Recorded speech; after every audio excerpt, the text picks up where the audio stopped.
Encore une bataille gagnée par le Mali, un pays très fort, un pays que j'aime beaucoup. Bravo, bravo, bravo pourquoi? Bravo, félicitations. Le Mali vient de signer un contrat, protocole d'accord avec la Russie sur la construction d'un projet de raffinerie d'or ultra moderne dans le but de produire de l'or au Mali et exporter pour vendre. Bravo. Incroyable. Incroyable. Je pense que c'est ça. La résilience, la force d'esprit, il ne faut jamais abandonner.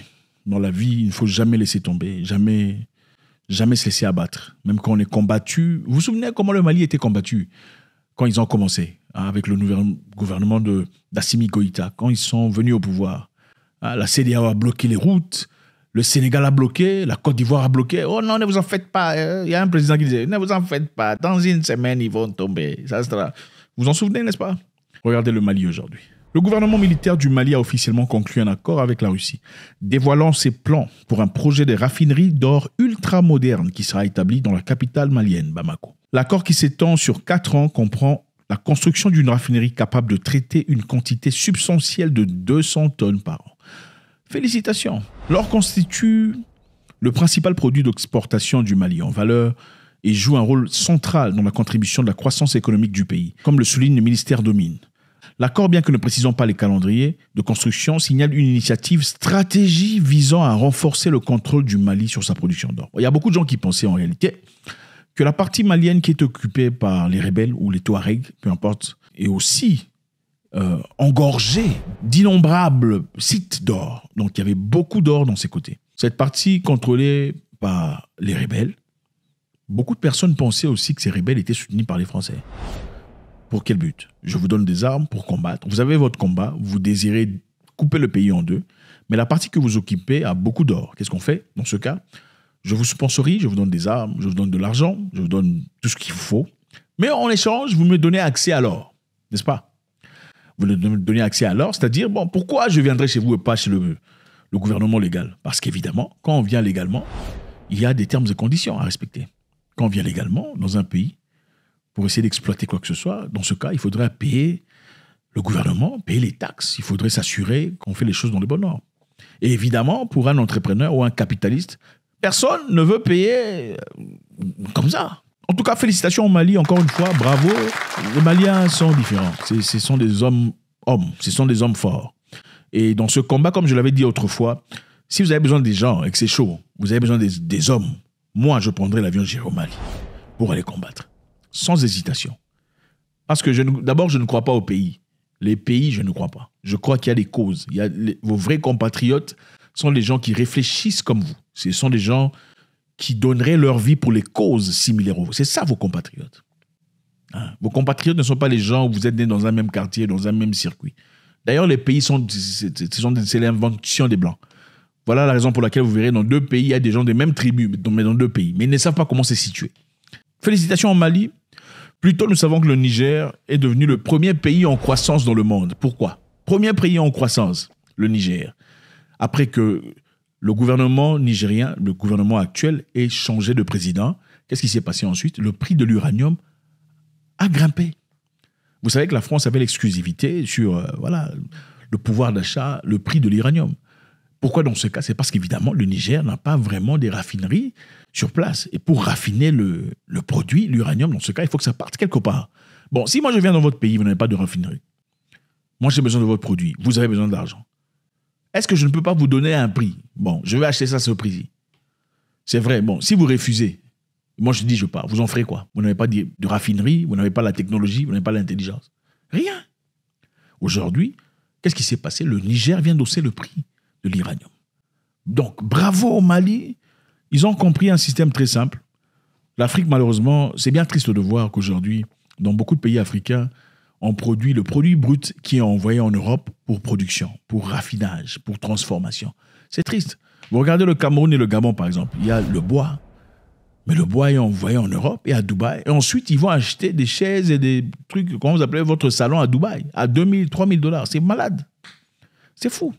C'est difficile à comprendre. De même pour la Côte d'Ivoire et le Ghana, qui ont le monopole de la production du cacao. Mais en même temps, doivent acheter du chocolat venant de la Belgique ou venant de la Hollande. C'est malade, c'est fou. Et je pense qu'il est important de faire comme le Nigeria. Comme les Nigériens l'ont fait récemment. Ils ont demandé à Elon Musk, après son voyage, Elon Musk voulait avoir accès au lithium nigérian pour la production de ses voitures électriques. Le Nigeria lui a dit clairement, nous n'accepterons pas ça, s'il vous plaît. Vous voulez le lithium, venez ici, chez nous, construisez une plante de raffinerie, de raffinage, de transformation, ici sur place, permettant aux Nigérians d'avoir des opportunités, l'intelligence, la connaissance, l'expertise. Ensuite, vous pouvez exporter comme vous désirez. Plus comme avant. Vous ne viendrez plus ici prendre et partir développer chez vous. Ça pourra booster l'économie de notre pays. Ça permettra à nos papas d'avoir du boulot, à nos jeunes enfants à travailler aussi, à apprendre à avoir de la connaissance. Elon Musk a dit non. Le Nigeria a dit au revoir. En tout cas, je pense que le Nigeria, dans certaines histoires, se distingue. Il faut le reconnaître. De même pour le Zimbabwe, qui a récemment rejeté la demande anglaise d'exploitation de lithium. Ils ont dit non. On va accepter les Chinois parce qu'ils ont demandé aux Anglais, vous voulez venir ici, vous n'aurez pas le lithium gratos. Vous voulez le lithium, il faut venir créer la plante de transformation ici chez nous. On en a besoin ici. Ils ont dit non. Bon, ok, au revoir. Ils ont appelé les Chinois, ils ont travaillé avec les Chinois, maintenant ils commencent à produire. Je pense qu'il est important de le dire. Maintenant, le Mali a choisi cette route avec les Russes. C'est vrai, si vous écoutez France Internationale, vous entendrez dans les journaux dire « Oh non, ils ont associé les Wagner. Les Wagner sont des bandits, des Wagner, tout ça. » Mais bon, si Wagner vous aide à trouver des solutions permanentes, là où la France a été incapable de faire, il ne faut pas travailler avec Wagner. Non, si la Russie vous aide à trouver des solutions permanentes dans des milieux où il n'y avait pas de solutions, qu'est-ce qu'il faut faire? C'est ça la réalité. D'ailleurs, à Kidal, c'est la partie nord malienne qui a été récemment récupérée par les militaires maliens accompagnés des Wagner. Okay, cette partie était contrôlée par les terroristes pendant très longtemps. Et malgré la présence de la France et les militaires étaient là pour combattre les terroristes. Ils ont été incapables de les déloger. Après que les Français soient partis, les Maliens ont fait venir les Russes pour faire le travail. Les Maliens accompagnés des Russes et du soutien du Niger, du Burkina Faso, ils sont partis déloger ces gens de Kidal. Et aussi les Maliens, pour prouver qu'ils n'ont aucun problème avec les Touaregs, ils ont placé un Touareg comme gouverneur de Kidal. Vous voyez, les Touaregs se battaient pour garder cette partie, permettant aussi aux Français d'exploiter l'or. Les Maliens venus pour montrer on n'a aucun problème avec eux, ils ont pris un Touareg, on l'a placé gouverneur de Kidal. Vous voyez quel niveau de maturité. On n'a pas parti chercher quelqu'un de la tribu, comme vous faites dans vos pays. Là, vous prenez le pouvoir, vous commencez à chercher les gens de votre tribu. Vous les placez partout dans les mines, finances, c'est eux. Commerce, c'est eux. L'or, c'est eux. L'énergie, c'est eux. Partout, c'est eux. L'intérieur, c'est eux. L'armée, c'est eux. La différence sur le plan maturité. Je pense qu'il est très important de le reconnaître. On dit que la décision intervient à un moment crucial pour le Mali, alors que le pays cherche à renforcer son partenariat mondial, en particulier en suite de coups d'État militaires en 2021. Le Mali a beaucoup d'opportunités. Tombouctou, que vous connaissez certainement dans les livres d'histoire, Tombouctou, qui est un patrimoine de l'ONU, classé comme jamais dans le passé, repartant ou remontant à plusieurs centaines, milliers d'années. Tombouctou, c'est un lieu où on pourrait gagner beaucoup d'argent sur le plan du tourisme. Imaginez les touristes qui viennent apprendre de l'Empire du Mali, qui viennent voir ce qui s'est passé à Tombouctou. Les Touaregs, ou les, comment vous les appelez, ces gens, ils ont parti détruire là-bas. Ils ont détruit ces sites. Comme pas possible. Ils ont détruit au nom de l'islam, bon, leur version de l'islam. On ne peut pas garder, ils ont complètement détruit ces histoires. Mais maintenant, si on reprend contrôle, si on retrouve la paix, si on construit cette plante de raffinerie, de raffinage ultra moderne, c'est comme ça que le pays avance. On a compris pourquoi l'Afrique n'avance pas. C'est un groupe de personnes particuliers qui veulent s'enrichir, c'est simple. Ce n'est pas très compliqué. Si dans votre pays, les gens sont levés, ils veulent vraiment un changement particulier, le pays changera. Le pays ira de l'avant. Les gens ne mourront pas de faim. Mais si vos présidents, vos chefs, vos politiciens sont mus par l'objectif de se faire de l'argent, de s'enrichir, de construire des villas, d'avoir des voitures, votre pays sera toujours en train de bouger. On se servira toujours du fil tribal pour vous séparer. Et je pense qu'il est important de le reconnaître. Les pays africains ne sont pas égaux.